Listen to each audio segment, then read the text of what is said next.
Namaste. Good afternoon. This is Dr. Aparna. I am an Ayurvedic psychotherapist. I am your emotional healing synergist. I am an infopreneur, medical writer, and a budding YouTuber. So, on my pursuit to address, promote, and propagate Ayurveda and psychotherapy globally, I come up with discussions every week on Ayurveda, psychotherapy, mental health, and related aspects. So, in this discourse, today's topic of discussion, as you can see in my background, it is emotional freedom versus emotional wisdom. So, we had discussed on both emotional freedom and emotional wisdom in our previous, sessions. So, if you want, you can refer to the previous sessions. So, here, emotional freedom and emotional wisdom both deal with our emotions and others' emotions. So, how is it, similar, and how is it different? And how is it and the one more thing is, how is it useful in our daily life? How does it impact our daily life? That is important for you, for all of us, that how does it impact our daily life. So without wasting time, let's get started. So, emotional see, when it comes to emotional freedom and emotional wisdom, these are two concepts related to managing, understanding our emotions, but they have distinct meanings. You know, they are different from each other, but they are connected to each other. See, emotional freedom here refers to the ability to express, process, and experience emotions without being constrained or controlled by them. Without being in the control of emotions, you being able to express your emotions, process your emotions, experience your emotions. That means you being in your control, your emotions being in your control rather than you being in the control of your emotions. That is emotional freedom. That means the ability to express, or for example, the ability to say no to something which you do not agree, or you have to set a boundary for something. That is emotional freedom. This is just a vague random example, but that's emotional freedom. See, what emotional freedom involves is acknowledging, accepting our emotions without judgment. Do not judging or criticizing our own emotions, just taking the responsibility, taking accountability of our emotions, and allowing ourselves to feel and express them in a healthy and authentic way. This is emotional freedom. So, emotional freedom encourages us to let go of the emotional baggage. So, you judge yourself that, constantly here we can say that women are judged not to voice out their opinions, or not to speak in a certain way, to, physically also they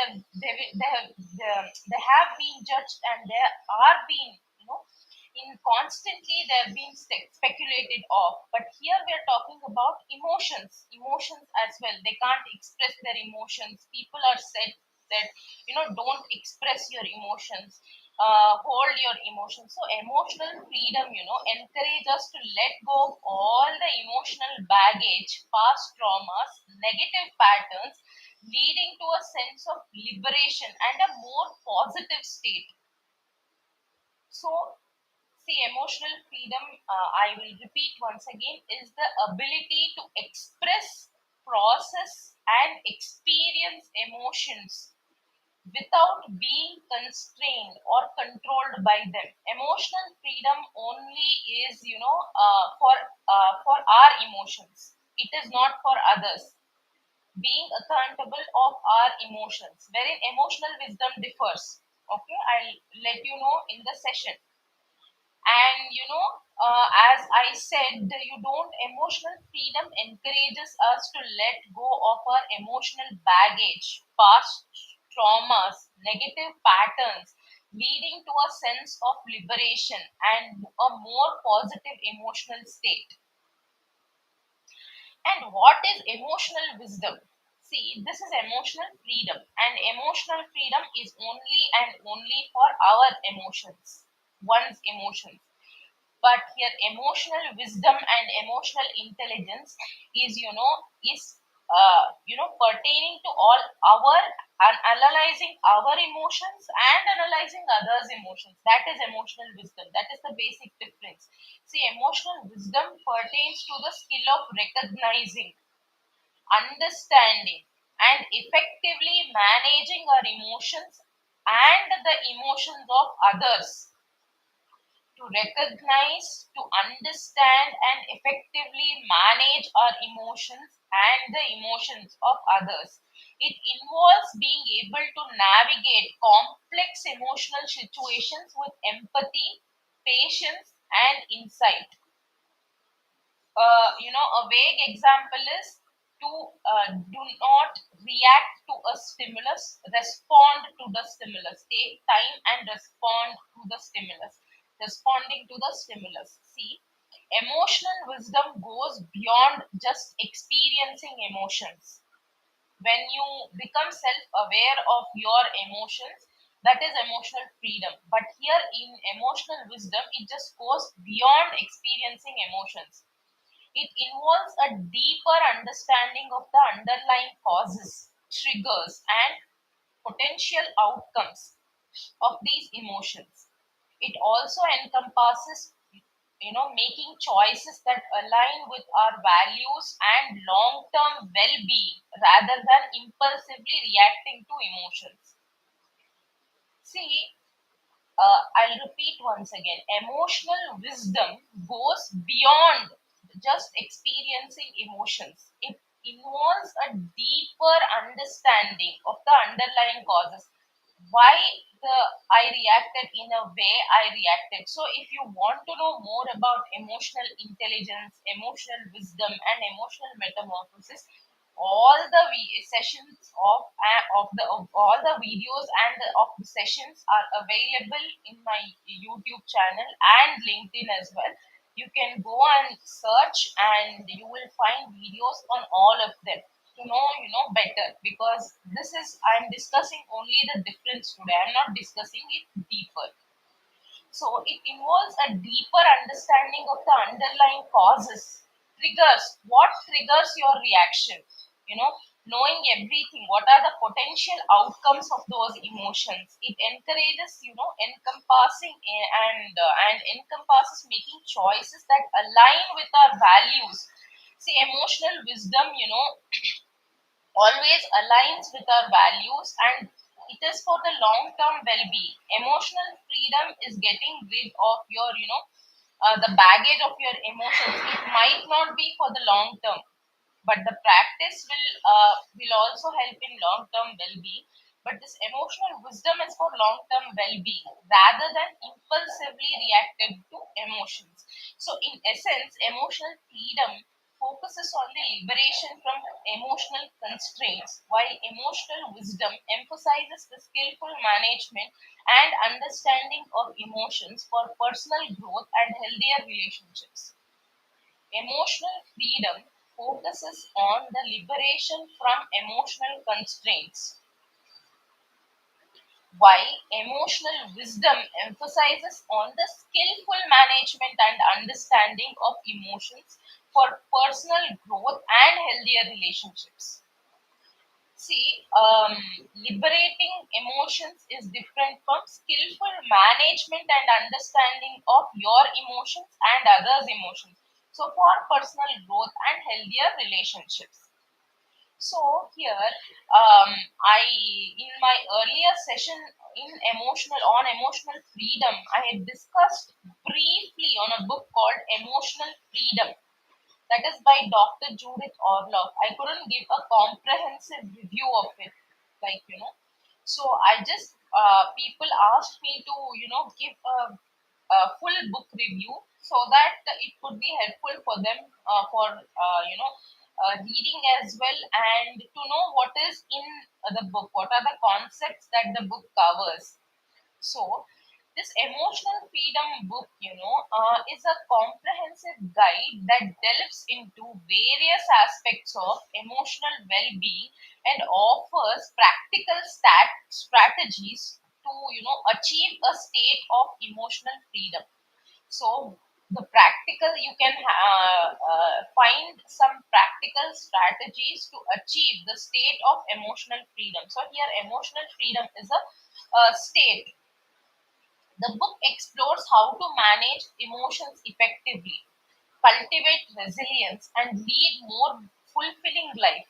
How to lead fulfilling life? Let's this this book helps us to know about the emotions effectively and how to cultivate resilience and overall to lead a more fulfilling life. So, what does this book cover? So, four types of emotional freedom.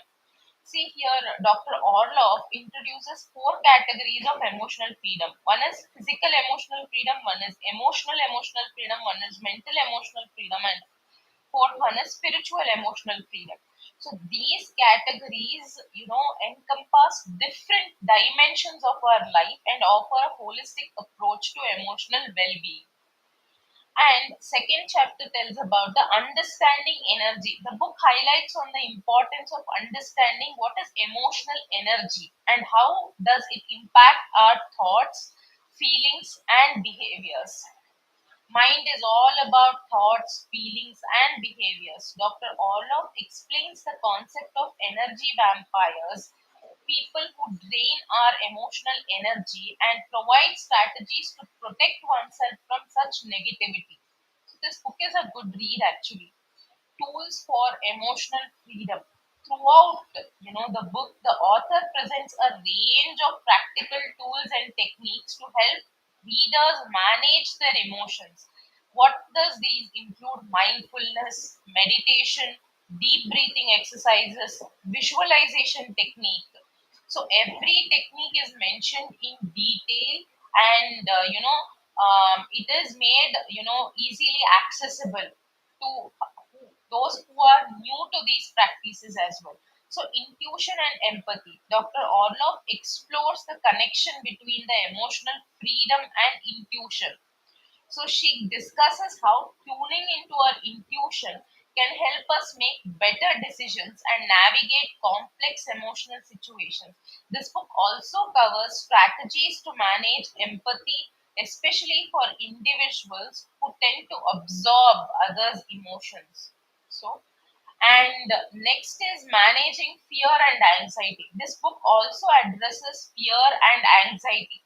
The book provides strategies to confront and overcome these emotions. Dr. Orloff discusses the role of fear in our lives and how to differentiate between healthy fear and irrational fears that hold us back. So, embracing positive emotions while focusing on challenging emotions, this book also emphasizes the importance of embracing positive emotions. So, Dr. Orloff discusses the power of, joy, love, and gratitude in promoting emotional well-being. So, setting boundaries. This is also important. An important aspect of emotional freedom is setting healthy boundaries in relationships. The book guides readers on how to establish and maintain boundaries to protect their emotional well being.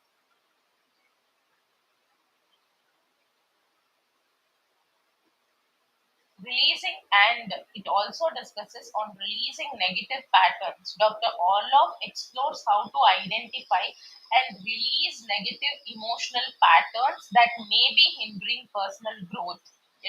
This involves examining past experiences and trauma and learning to let go of emotional baggage. So, releasing negative patterns, the connection between mind and body. This book also, discusses on mind body connection. How is it connected? And how emotional stress can impact physical health. Dr. Orloff discusses the role of emotions in illness and provides insights into how managing emotions can positively influence overall health. So, yesterday I was reading a line that even the science, has improved so much. There's nothing called as mind transplant, or you can't transform. You can't transplant your. Even though brain can be transplanted, your emotional intelligence, emotional wisdom cannot be transplanted, or mind itself cannot be transplanted. So the thing is, we can only change, transform us, internally. External transformation like the liver transplant, kidney transplant, all these transplant cannot be done to mind. So whatever transformation is through emotions. So emotional metamorphosis, emotional intelligence, emotional wisdom or emotional freedom. Through these only we can, transform our mind. There is no transplant here. There is only transform. So, the concept of resilience is a central theme in the book. So, this book provides guidelines for developing emotional resilience, bouncing back from setbacks, and adapting positivity to life's challenges. Spiritual path to emotional freedom. This book also discusses on how spirituality can contribute to emotional freedom. So, it discusses on the significance of connecting with a higher purpose, finding meaning in life, and nurturing the spiritual dimension of well-being. So, it also discusses some of the case studies. Throughout the book, Dr. Orlov includes real life case studies that illustrate the examples and strategies discussed. These examples make the content relatable to help readers see how the principles can be applied in various situations. So, um, there are some examples, which make the content relatable and help us readers to see how the principles can be applied in various, situations. Overall, this emotional freedom is book is a comprehensive guide that provides readers with a wealth of insights and practical tools to achieve emotional well-being and lead a more fulfilling life. you know um so you can, if you want to know more about emotional freedom, the concept, you can refer to my video or just go and read the book once, so that you will get more idea about it. And now we are discussing, after emotional freedom, we are discussing emotional wisdom also today. So here we'll discuss, how do we attain emotional wisdom. We'll discuss some of the strategies and techniques. See, emotional wisdom, as I said, refers to the ability to understand, manage, and navigate one's emotions effectively in various situations. This is for self and others also. Here, not only you analyze your feeling, your emotions, but also you analyze others' emotions. Because to build healthier relationships, whether it is in personal setup or professional setup, it involves not only being aware of one's own feelings, but also having the capacity to recognize and empathize with the emotions of others. Emotional wisdom goes beyond mere emotional intelligence by encompassing a deeper level of insight, empathy, and self awareness.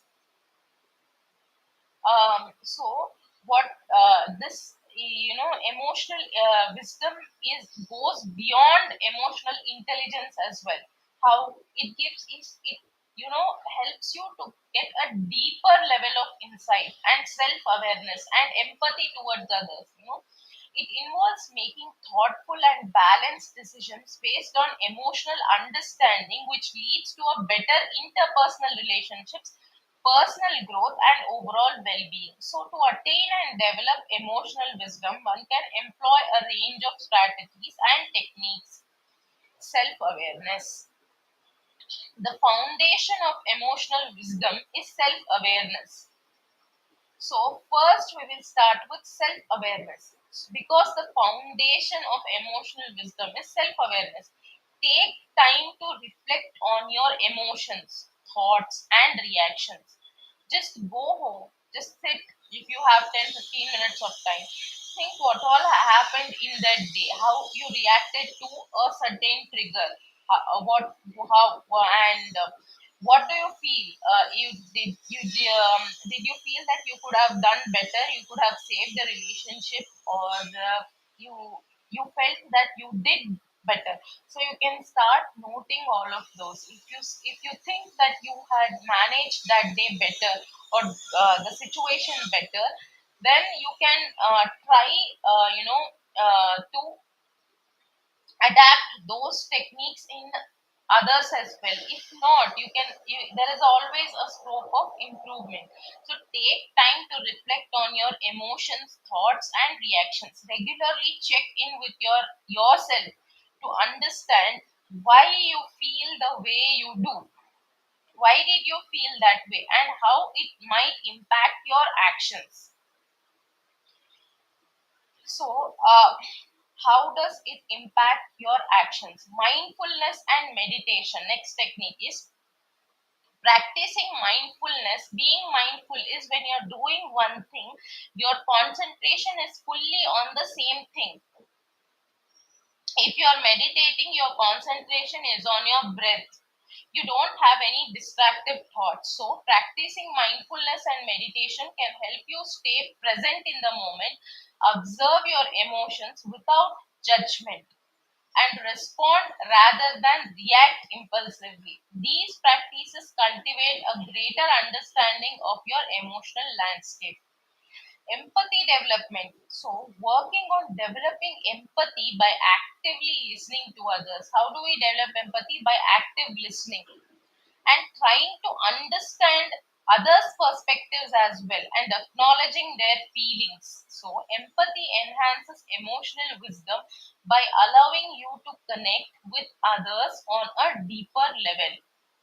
So, and then emotional regulation. So, you have to learn to regulate your emotions. So, learn techniques to regulate your emotions, such as deep breathing, progressive muscle relaxations, and there is a method called guided imagery, muscle relaxation. So these our visualization technique is also beneficial. These techniques can help you manage intense emotions and prevent them from controlling your actions. Your impulsive reactions can be controlled by starting by emotional regulation. So journaling, I always say, maintain a journal to record your thoughts, feelings, and experiences. This practice helps you track patterns in your emotions and behaviors, providing insights into your triggers and reactions. That is called journaling.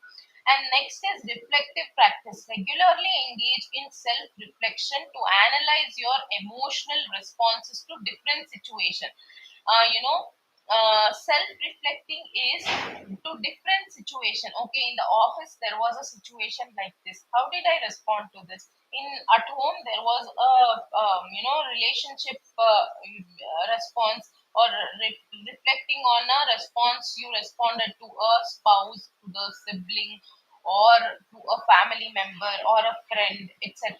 So consider how you handle the past situations, what you learned, and how you might approach similar scenarios in the future. As I already mentioned, that when you write, you can just analyze your being an unbiased analyzer. You can analyze your past actions in the different circumstances or different situations, and what you learned from it, and then in the future how you would for the similar scenarios, what your response would be.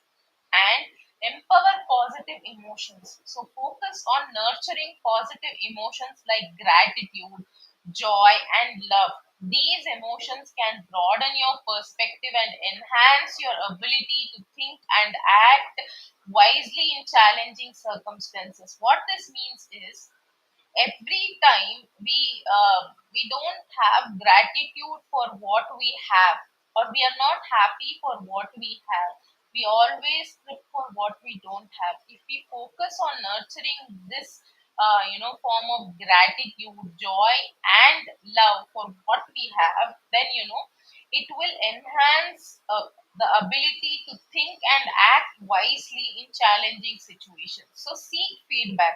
Here, constructive feedback.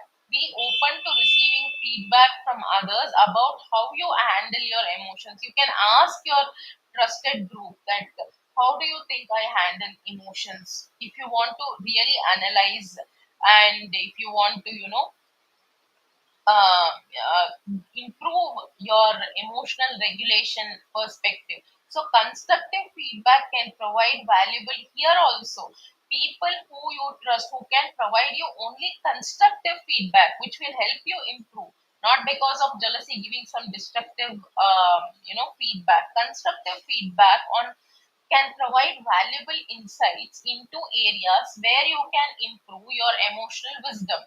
So, conflict resolution skills. See, learn effective communication and conflict resolution techniques. These skills help you navigate disagreements in a constructive manner, fostering emotional understanding and growth. So, conflict resolution skills is also important, and people management skills. All those skills you have, n number of books for self help on these subjects, and you have a number of sessions, webinars going on for these concepts to actually improve, to get these effective communication and conflict resolution techniques will actually help you to foster your emotional understanding and personal and professional growth. Learning from setbacks. So, embrace failures and setbacks as opportunities for growth. Analyze how your emotions influenced your decisions and what you can learn from these experiences. Instead of judging and criticizing yourself, just analyze how your emotion influenced your decisions and what can you learn from these experiences. Cultivating resilience. So, strengthen your resilience by developing positive outlook. Resilience is bouncing back. If you have a setback, the previous day, just bounce back. Just cultivating that today, yesterday was not a good day, maybe today will be a good day. Just bouncing back. So, strengthen your resilience by developing a positive outlook and adapting to change. So, resilience enables you to bounce back from adversity and remain emotionally balanced. So, the next is practice empowerment. So, empower yourself. Empowerment is also very important. Empower yourself by making conscious choices. Making conscious choices that align with your values and long term goals. See, you have to choose your battles actually.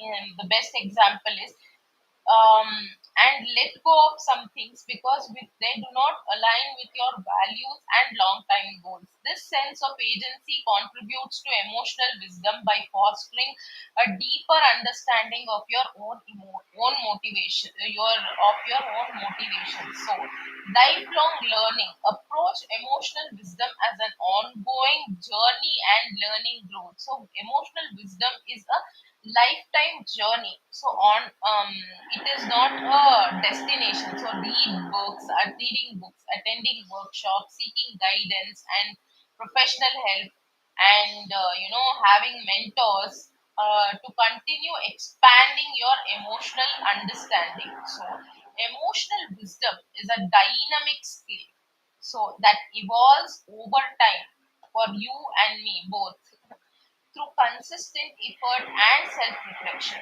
So, by combining self awareness, empathy, effective communication, and commitment to personal growth, individuals enhance their ability to navigate emotions wisely and lead more fulfilling lives. So we have to consistently put efforts, in and self-reflect, by self-awareness, by empathy, by effective communication, and our commitment to personal growth and professional growth, that is setting realistic goals, everything, all these together will enhance the ability to navigate our emotions wisely and lead more fulfilling life. So, uh, this is about emotional, the difference between emotional freedom and emotional wisdom, and what is its significance. And that's it for today.